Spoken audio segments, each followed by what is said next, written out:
one day somebody does something unspeakable to someone else, to someone you hardly knew, and you do something about it because you can. We get this story from ABC 13 Houston. Listen to this. A police SWAT team bursts into a home with little warning, only to quickly realize it's the wrong address and the occupants inside are innocent victims of the officer's mistake. The scenario has played out in American communities for years, sometimes resulting from bad intelligence, others from inadvertent officer errors, often leaving property damaged and families traumatized. Legal immunity for cops can mean little restitution, well, little to none. A major case before the U.S. Supreme Court on Tuesday could clear a path for some victims of wrong house raids to sue for damages under an exception to immunity under federal law.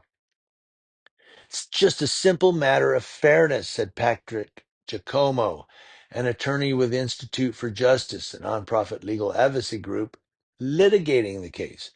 The plaintiffs, Trina Martin, her teenage son Gabe, and ex-partner Toy Cliat, have spent 7 years seeking to sue the FBI for damages after agents mistakenly raided their Atlanta home in 2017. I thought someone was breaking in, and it was so chaotic that I thought they had a mission, and their mission was to kill us, said Martin in an interview with ABC News Live. Toy Cliat, who scrambled out of bed at the sound of flashbang grenades exploding in his living room, described seeking shelter in a closet before the agents detained him. They threw me down on the floor and they were interrogating me and they were asking me questions. And I guess the answers that I was responding to them with didn't add up, said Toy. He went on. And that's when I realized they were in the wrong place. The lead officer came back and he gave us a business card and he apologized. And then he left, said Martin.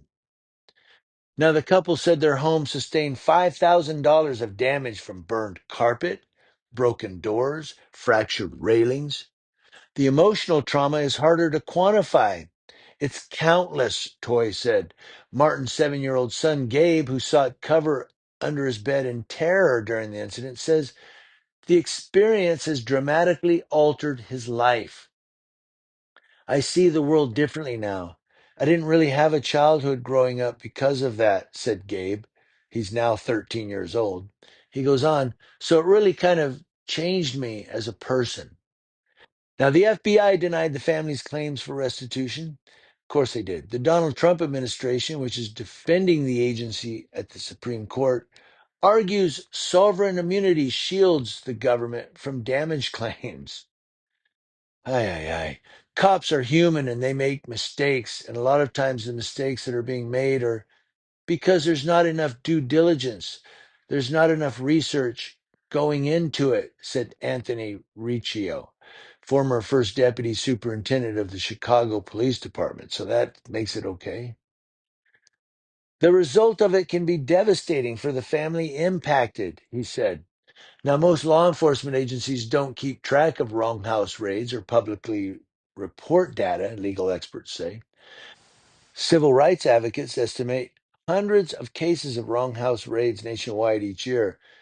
Most victims are not compensated for the physical or emotional harm that often results.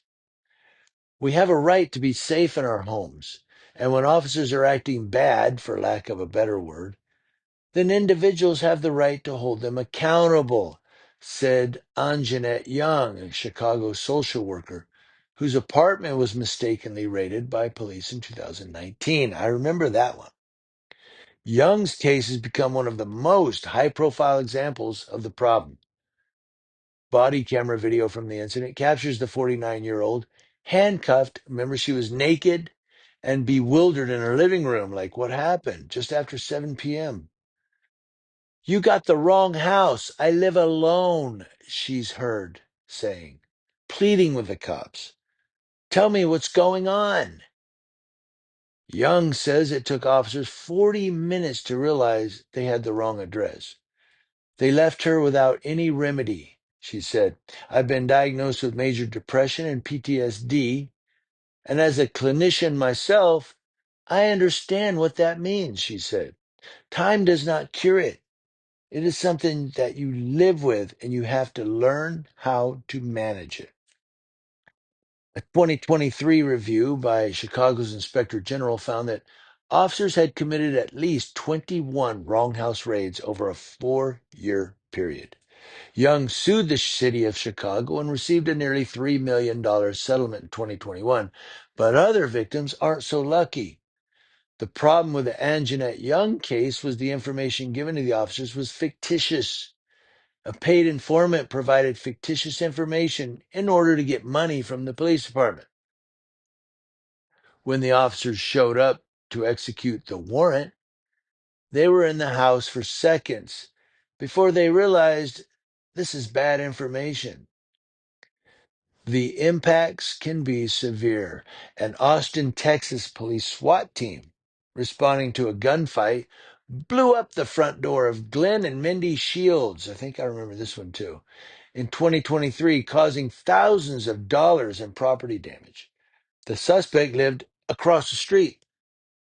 The city denied any wrongdoing. Of course they did. And as is often the case, claimed immunity. When cops showed up outside Amy Hadley's home in South Bend, Indiana, 2022, her teenage son emerged with his hands up as some officers began to openly question whether the suspect lived there. They raided the home anyway. Police later said they had indications the suspect had posted to Facebook from inside. Police not only have things like qualified immunity to protect them, but in a case where the police work for the federal government, they have entire doctrines that effectively act like federal immunity, said Giacomo. Now, Trina, Toy, and Gabe now hope the Supreme Court will help them pierce that shield. Congress carved out an exception for federal law enforcement immunity from civil liability suits in 1974 for victims of assault, battery, false imprisonment, false arrest, or abusive process by an officer. The government denies the exception applies to the Martin case. What the Martins are looking for in this case is to be made whole for the mistake that was made by the FBI. But much more broadly than that is to ensure that they might be one of the last families that this happens to in America, said Giacomo.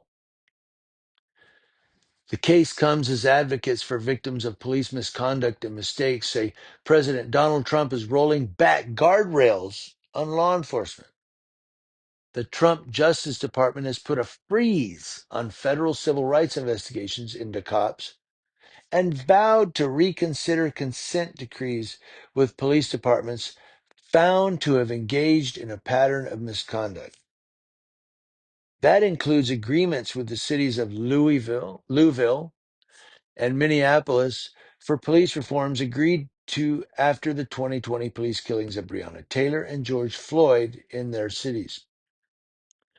The Justice Department had in recent years been really taking a close look at where things are going wrong, where you see a pattern of constitutional violations, and what the Trump Justice Department appears to be doing is backing away from that process, said ACLU legal director Cecilia Wang. Anjanette Young says communities don't need to wait for the feds. In Illinois, she's lobbying state and local officials for strict new rules on search warrants to prevent cops from raiding the wrong house, including new steps to vet intelligence on a suspect's location, requiring a 30-second wait after knocking before breaking down a door, and mandatory use of tactics least intrusive to someone's home and property.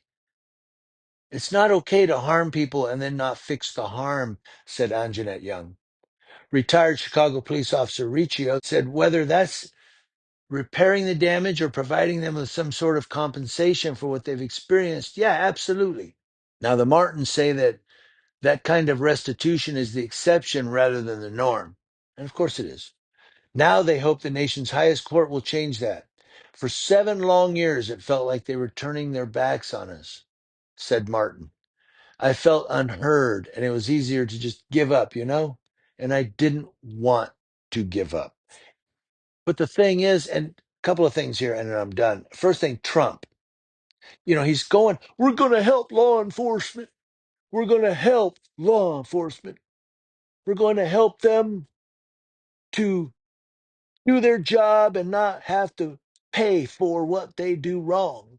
But yet, he pardons all these January 6 people who were convicted, actually, with assaulting and battering police officers, federal police officers. I mean, what's going on here? Is he in it for himself? And I'm just asking, okay? Don't get on the are you on the Trump train or anti-Trump train? I'm not on any train. I'm just asking you guys questions. But that's a great question, right? I mean, we're going to help all these police officers. But yeah, he didn't help them when he pardoned all those convicted felons who assaulted police officers. I don't know. It sounds a bit like a contradiction, doesn't it? But then also, I wanted to bring up if you think you're safe in your home in America, you're out of your freaking mind. You're only as safe in this country as law enforcement will allow you to be safe. If they want to go, you know what? I'm going to go kick you. Let's go kick in this guy's door. What are you going to do? What are you going to do? And for us people that record the police, what are you going to do? There's a couple of things we can do. One, we can make them famous, which I mean, and I'm going to get back to that. We can make them famous. And two, we can file lawsuit after lawsuit and get enough money not only to repair our home, just go buy a new home. Nah. But when I said make them famous, Anjanette Young, you know why she received almost nearly $3 million? Because her case was so publicized. All America was looking at that case. Do you know one of the reasons, and I think he should have went to prison, but you know one of the reasons Derek Chauvin got 22 years in prison? One of the reasons. You know why? I'm going to tell you why. Because it was so publicized. The country burned over this one cop's actions. Had he just got had nothing happened and just maybe there was a protest in Minneapolis, people would have been like, oh my God, this cop. And he probably would have got 5 or 10 years. But the country burned. And they said, if we don't convict this cop, we're looking at another burning of the country. So he's convicted. My point is, the more we publicize this stuff, the more people know about this stuff, the more these politicians and so forth are going to go, you know what? We need to do something. Let's do something because I don't want my city burning. Know what I mean? I don't know. What do you guys think? Let me know.